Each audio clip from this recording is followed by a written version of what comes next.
grabe po yung alon. Talagang grabe yung sayaw ng barko. Gumigiwang-giwang pa yung barko. Ang lakas ng alon. Today is July 24. May bagyo po tayong nararanasan sa gitna ng karagatan.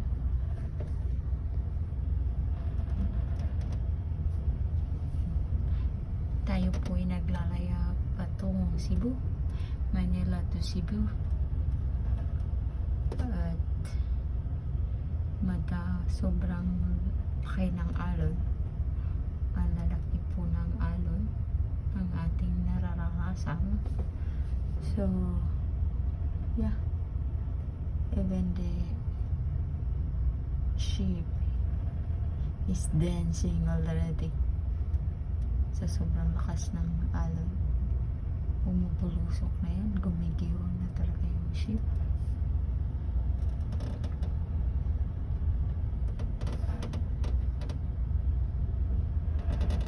Oh my God, yeah. Tumutunog pa.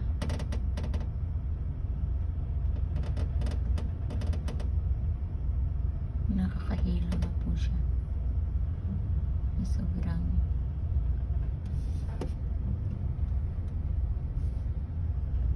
galaw ng ship. Yung tumutunog na yung ship. Ngayon, grabe po yung alon.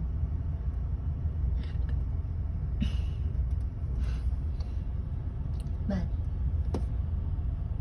we keep praying that we keep safe always.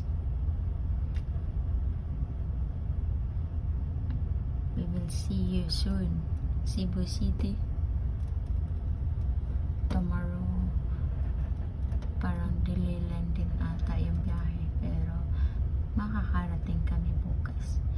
Baka ng hapon na, kasi dapat ay dadating kami doon bukas ng umaga.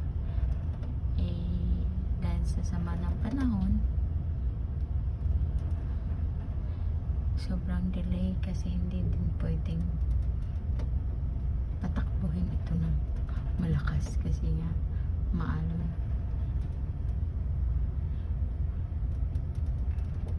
Sobrang pag-iingat yung ginagawa nila. So yeah, keep praying that we can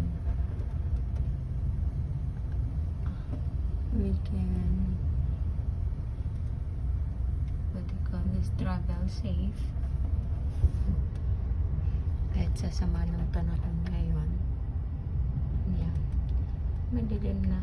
So, yung ano yan, alon, dagat, alon.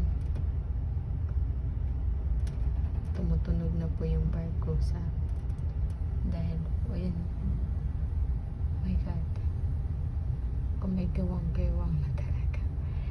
Yeah, see you soon, Cebu.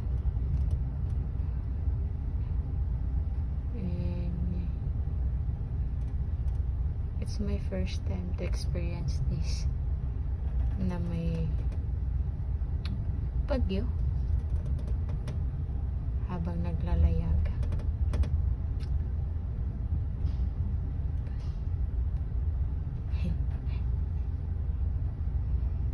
It's scary, but